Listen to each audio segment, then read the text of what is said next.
वजीर आजम नरेंद्र मोदी और उनकी काबीनी वुज़रा आज शाम राष्ट्रपति भवन में हलफ लेंगे। काबीना की तश्कील के ताल्लुक से मुलाकातों का दौरा हो रहा है। ज़राए के मुताबिक वजीर आजम आज शाम 4:30 बजे उन अरकान पार्लियामान से मुलाकात करेंगे जिन्हें काबीना में शामिल किया जाएगा।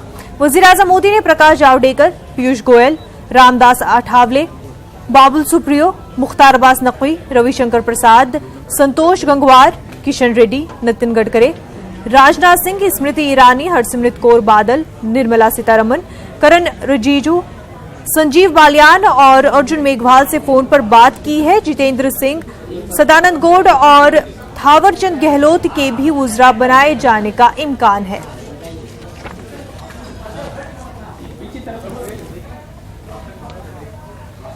हमारे साथ हमारे नुमाइंदे शंकर आनंद बराह रास्त इस वक्त हमारे साथ जुड़ चुके। शंकर, आपसे जानना चाहेंगे, आज वज़ीर आज़म हलफ लेने वाले हैं और साथ ही साथ उनके वुज़रा भी इस तकरीब में हलफ लेंगे, तो क्या कुछ तैयारियां की जा रही है और किन किन जो चुने गए कैंडिडेट्स हैं उनमें से किन किन को हलफ बर्दारी में शामिल किया जा सकता है, वजारत दी जा सकती है?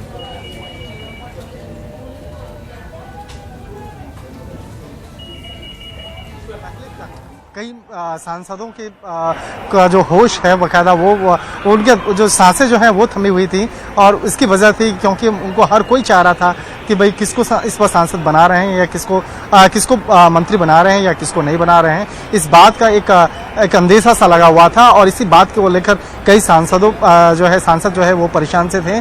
लेकिन अब जो है इस मामले में कई लगभग पुष्टि हो चुकी है कि इनको सांसद बनाया जा रहा है, जिसमें कि कई लोगों को फोन कॉल्स भी आने शुरू हो गया और खासकर अमित शाह के आवाज से बकायदा उन तमाम सांसदों को फोन कॉल किए जा रहे हैं जिनको मंत्रिमंडल में शामिल किया जा रहा है, चाहे वो कैबिनेट मंत्री पे हो या एमओ का दर्जा दिया जा रहा हो। तो उन तमाम लोगों को बकायदा अमित शाह के आवाज से वहां से फोन किया जा रहा है, उनको जिनको कॉल किया जा रहा है। फिर उसके बाद अमित शाह के आवास पर भी आज दोपहर में बकायदा लंच पे उनको इन्वाइट किया जा रहा है। तो इतना स्पष्ट है कि कई सांसदों की जो सांस की जो धड़कनें हैं वो रुकी हुई थी और कई लोग बकायदा खुश होंगे। हालांकि इस मामले में जिन लोगों को बकायदा बुलाया गया है, जिनको कॉल किया गया है, उसमें से कई ऐसे चेहरे हैं जो मोदी सरकार में पहले जो सरकार थी बकायदा उसमें वो मंत्री रहे, उन लोगों को बकायदा बुलाया गया है।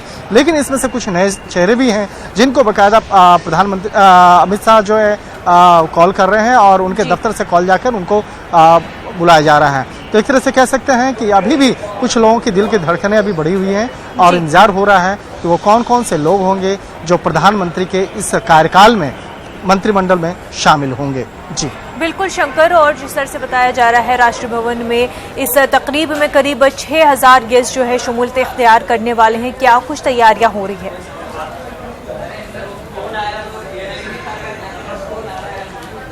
देखिए, राष्ट्रपति भवन की अगर बात करें तो आज सुबह में भी मैंने उस स्थान का जायजा लिया। बकायदा उस स्थान का भी जायजा लेते वक्त में कई चीजों को देखा गया।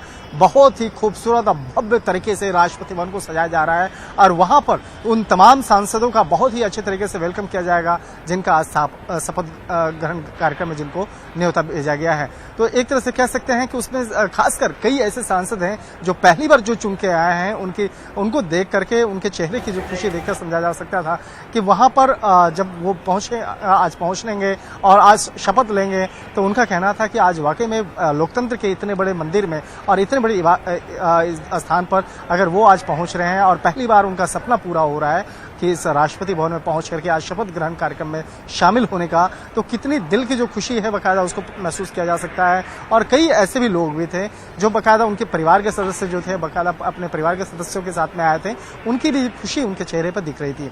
हालांकि इन सबों के साथ साथ पुलवामा अटैक के वक्त में शहीद हुए परिवार के सदस्य भी उस कार्यक्रम में बकायदा शामिल होंगे, उस शपथ ग्रहण कार्यक्रम में विशेष तौर पर अतिथि होंगे। तो उनमें से कुछ ऐसे परिवारजन हैं बकायदा, उनसे भी मेरी बातचीत हुई।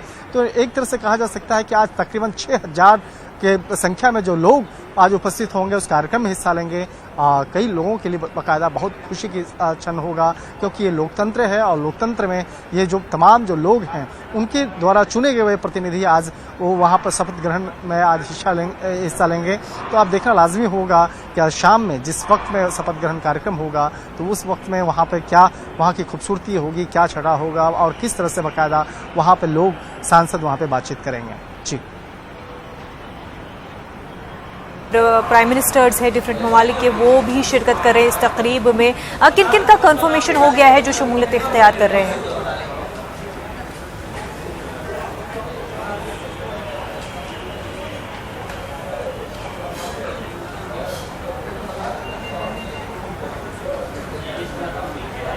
शंकर, आप तक हमारी आवाज़ पहुंच पा रही है? आपसे ये जानना चाह रहे हैं कि बिम्स्टेक ममालिक से जो खास मेहमान आ रहे हैं, किन किन का कंफर्मेशन हो गया है जो इस तकरीब में शिरकत कर रहे हैं?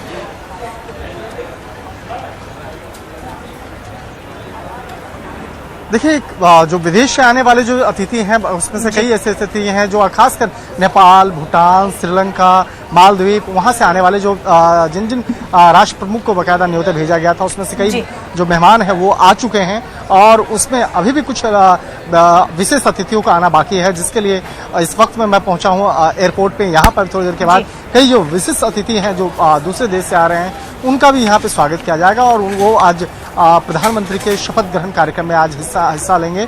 तो एक तरह से कह सकते हैं कि प्रधानमंत्री मोदी का जो एक जलवा सिर्फ भारत के अंदर नहीं बल्कि अन्य कई राष्ट्रों में भी देखा जाता था, तो वहां से उनके विशेष अतिथि आ रहे हैं, कई उनके विशेष परम मित्र भी हैं। तो आज वो प्रधानमंत्री के विशेष आग्रह पे बाकायदा वो आ रहे हैं और आज इस कार्यक्रम का हिस्सा होंगे। तो इसमें से कुछ विदेशी अतिथियों की अगर बात करें तो जिसमें कि कई जो भारत के पड़ोसी मुल्क हैं वहाँ के कुछ अतिथि हैं वो आज शिरकत कर रहे हैं। लेकिन यहाँ सबसे बड़ी बात है कि अभी थोड़ी देर पहले कुछ विशेष नेताओं से मेरी जब बातचीत हो रही थी उसमें उनका कहना था कि कांग्रेस जिस तरह से बाकायदा कांग्रेस के नेता नहीं जा रहे हैं, टीएमसी के नेता नहीं आ रहे हैं, तो कहीं ना कहीं ये जनतंत्र के लिए सही नहीं है, क्योंकि जनतंत्र में जितना सत्ता या जितना विपक्ष है उसकी महत्वपूर्ण भूमिका होती है, दोनों का होना वहाँ पर जरूरी है। और बीजेपी कभी ऐसा पहले नहीं की है कि जब कांग्रेस का शपथ ग्रहण कार्यक्रम होता था तो उसमें नहीं जाते थे। तो ये जनतंत्र की खूबसूरती है कि उसमें सभी को शामिल होना चाहिए। तो एक तरह से कह सकते हैं कहीं न कहीं कांग्रेस के कई ऐसे वरिष्ठ नेता हैं जो इस कार्यक्रम में शिरकत नहीं कर रहे हैं। और टीएमसी की बात करें तो ममता बनर्जी का भी कल का कार्यक्रम था आने का, कल शाम का, लेकिन वो भी फिलहाल मना कर चुकी हैं। जी बिल्कुल शंकर, और अगर बात करें 2014 की हलबर्दारी तकरीब की और इस बार जो आज होने जा रही हलबर्दारी तकरीब की, क्या कुछ अलग देखने को मिल रहा है?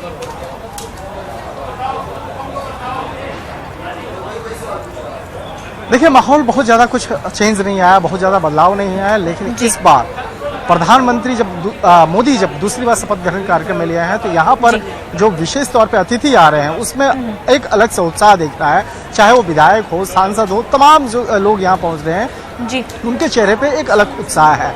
अगर बात करें भवन की बात करें, राजधानी दिल्ली में जितने राज्यों के भवन जो होते हैं, चाहे उत्तर प्रदेश भवन ले ले, बिहार भवन ले ले, मध्य प्रदेश भवन ले ले, छत्तीसगढ़ भवन ले ले, तमाम जो भवन हैं वहाँ पर सारे कमरे बुक पहले से हो चुके हैं, सारे वो फुल हो चुके हैं, वहाँ पे एक भी कमरा खाली नहीं है। इसकी वजह जो है वो तमाम जो नेता पहुँचे हैं उसके वजह से अतिथि जो पहुँचे हैं उनको वहाँ पे ठहराया जा रहा है। इसके साथ ही जो एक वेस्टर्न कोर्ट है वहाँ पे नए नए सांसदों को रहने की व्यवस्था की गई है, वो एक नई व्यवस्था है, एक अच्छी व्यवस्था है। हालांकि पहले जो सांसद आते थे तो उनको होटल में ठहरा दिया जाता था, लेकिन इस एनडीए गठबंधन में एक बात का फैसला लिया गया कि इन्हीं को भी होटल में नहीं ठहराया जाएगा, तो वो एक नई व्यवस्था यहाँ पे की जा सकती है। जी बिल्कुल शंकर, बेहद शुक्रिया आपका तमाम तफसीलात देने के लिए। हलबर्दारी तकरीब की तैयारियां जोरों पर है, लोगों की नजरें मोदी की मुजव्वजा काबीना पर टिकी हुई है कि किसे कौन सी जिम्मेदारी मिलेगी। देखिए ये रिपोर्ट। जबरदस्त जीत के बाद हुकूमत में वापसी ने बीजेपी का जोश बढ़ाया है तो मुल्क की उम्मीदें भी मजीद बढ़ चुकी हैं। कुछ घंटे बाद नरेंद्र मोदी लगातार दूसरी बार पीएम ओहदे का हलफ लेंगे और साथ ही सामने आएगा मोदी काबीना पार्ट 2। और इसी को लेकर कयासों का दौर जारी है, किसे मिलेगी मोदी की नई काबीना में जगह। नई मोदी काबीना में वजीर दाखिला और वजीर खजाना के नाम पर तमाम लोगों की नजर है, लेकिन सबसे बड़ा सवाल है कि क्या बीजेपी सदर अमित शाह भी इस बार मोदी सरकार का हिस्सा होंगे अगर अमित शाह मोदी काबीना में शामिल होते हैं तो जाहिर सी बात है कि उन्हें कोई बड़ी विजारत ही मिलेगी। कयासों के मुताबिक अमित शाह को विजारत दाखिला, विजारत दिफा या विजारत खारजा की जिम्मेदारी दी जा सकती है। मोदी सरकार के एजेंडे को आगे बढ़ाने और न्यू इंडिया के सपने को पूरा करने के लिए विजारत खजाना की अहमियत काफी बढ़ जाती है। अरुण जेटली के काबीना में शामिल होने से इनकार के बाद अब मुल्क को नया वजीर खजाना मिलेगा। इसके अलावा सवाल है कि वजीर खारजा सुषमा स्वराज क्या मोदी कैबिनेट 2 का हिस्सा होंगी। सवाल ये भी उठता है कि एनडीए के बाकी जमातों को मोदी कैबिनेट 2 में कितनी हिस्सेदारी मिलेगी। हालांकि अपने दम पर 300 का आंकड़ा छूने वाली बीजेपी पर अब इत्तेहादी जमातों का कोई दबाव नहीं हो सकता, लेकिन एनडीए की दूसरी सबसे बड़ी पार्टी शिवसेना के साथ ही जेडीयू, एलजेपी और अकाली दल को बड़ी हिस्सेदारी मिल सकती है। Bureau report, news 18 Urdu.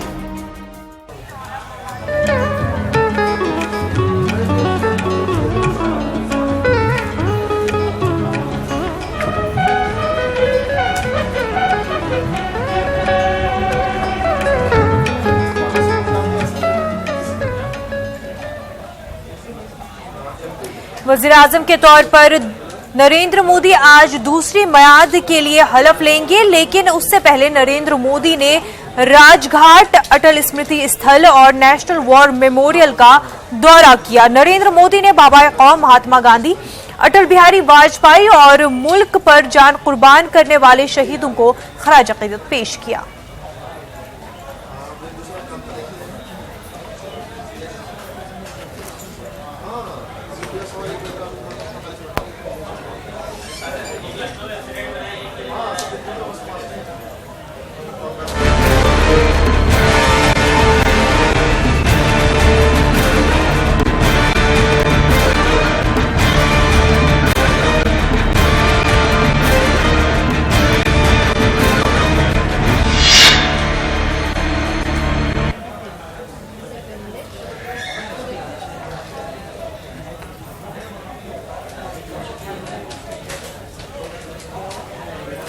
नाजरीन, वजीर आजम नरेंद्र मोदी आज दूसरी बार पीएम के तौर पर हलफबरदारी तकरीब में हलफ लेंगे और इस तकरीब में क्या कुछ खास रहेगा बताएंगे आपको इस रिपोर्ट में।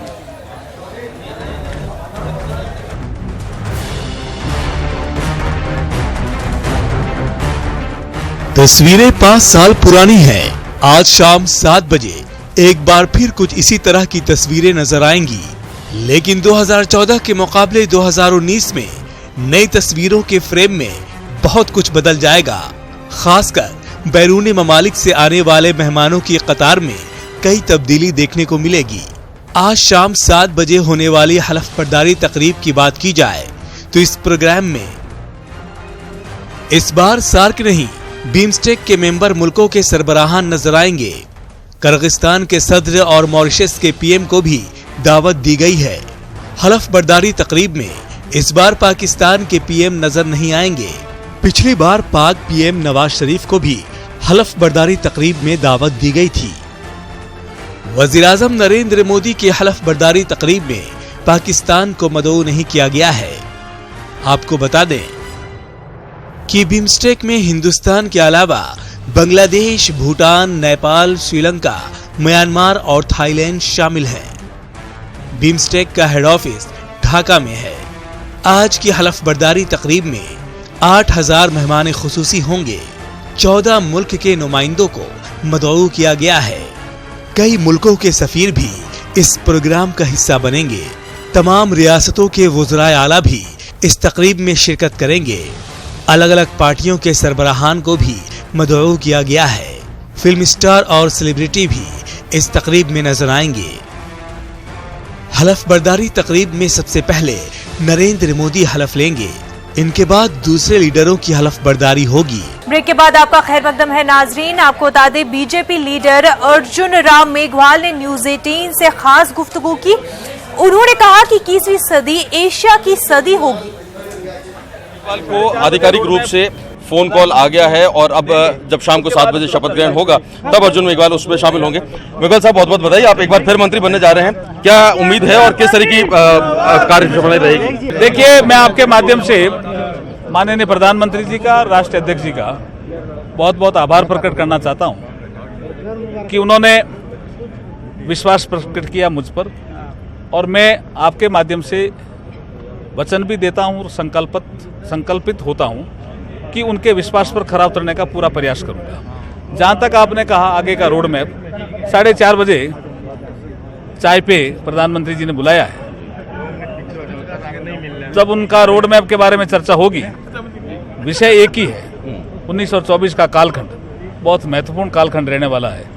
भारत, जैसे प्रधानमंत्री जी ने कहा सेंट्रल हॉल में नेता चुनने के समय, कि विकासशील का जो टैग है ये हमें हटाना है और विकसित भारत बनाना है, महाशक्ति के रूप में भारत को तेजी से उभारना है। 21वीं सदी एशिया की सदी होगी और इसका नेतृत्व भारत करे, इसके लिए भारत को तैयार करना है, यही सब एजेंडा रहने वाला है। आपने नितिन गडकरी जी के, अनंत कुमार जी के साथ में काम किया, जेटली जी के साथ काम किया, अब आप इंडिपेंडेंट काम करने वाले हैं आगे? देखिए, ये प्रधानमंत्री जी पर निर्भर करता है। ये अर्जुन मेघवाल जिनके पास फोन आ गया है और अब शाम को 7 बजे वो प्रधानमंत्री के साथ में मंत्री के तौर पर एक बार फिर शपथ लेने वाले हैं। सहयोगी वैभव सलूजा के साथ अभिषेक आढ़ा, नेटवर्क 18, नई दिल्ली।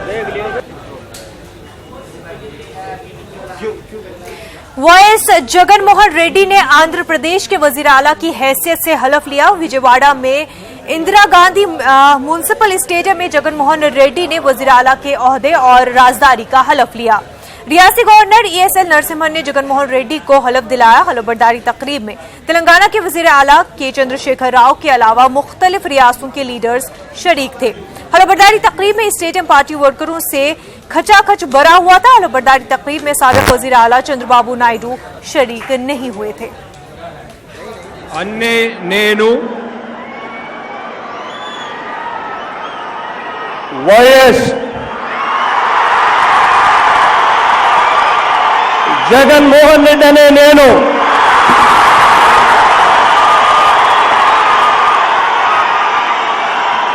శాసనం ద్వారా నిర్మితమైన భారత రాజ్యాంగం పట్ల నిజమైన విశ్వాసం, విధేయత చూపుతానని, భారతదేశ సార్వభౌమాధికారాన్ని, సమగ్రతను కాపాడుతానని ఆంధ్రప్రదేశ్ రాష్ట్ర ముఖ్యమంత్రిగా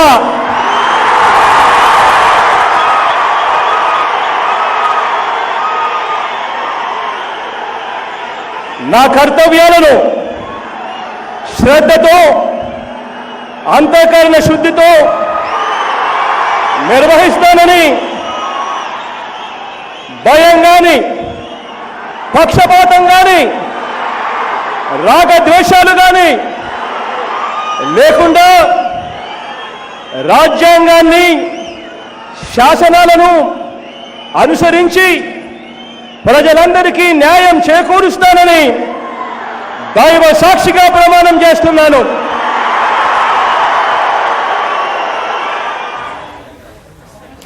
गुलमर्ग में गैर कानूनी तामीरात का सिलसिला जारी है और इस हवाले से इंतजामिया बेखबर है।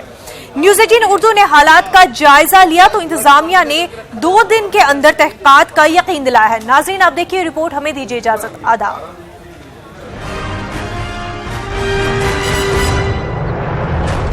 दुनिया भर में मशहूर सयाहती मकाम गुलमर्ग में गैर कानूनी तामीरात का सिलसिला जारी है। जहां गुलमर्ग में रोज बरोज तामीरात की जा रही है, वहीं इन तामीरात तक पहुंचने के लिए पुख्ता रास्ते भी बनाए जाते हैं, जिसकी वजह से गुलमर्ग की कुदरती खूबसूरती ही खत्म होती जा रही है। इसकी ताज़ा मिसाल यहाँ बन रहे सिटी व्यू होटल और दीगर कई होटलों की तामीरात है। सिटी व्यू होटल तक पहुंचने के लिए सरकारी अराजी में से ही गैर कानूनी तौर पर रास्ता बनाया जा रहा है। अगरचे अदालत आलिया ने पहले ही गुलमर्ग में किसी भी तामीर पर रोक लगा रखी है, ताहम इस हुक्मनामे को बालाए ताख रखकर गुलमर्ग में रोज गैर कानूनी तामीरात की जा रही है और इंतजामिया खामोश तमाशाई है। लोगों ने इल्जाम लगाया कि गुलमर्ग में गैर कानूनी तामीरात में सरकारी इंतजामिया बराबर की शरीक है। इनका कहना है कि सारी तामीरात आपसी साजबाज के तहत की जा रही है। न्यूज़ 18 उर्दू ने जब हालात का जायजा लेकर एसडीएम गुलमर्ग से इस हवाले से पूछा तो इन्होंने इसकी तहकीकात करने का यकीन दिलाया।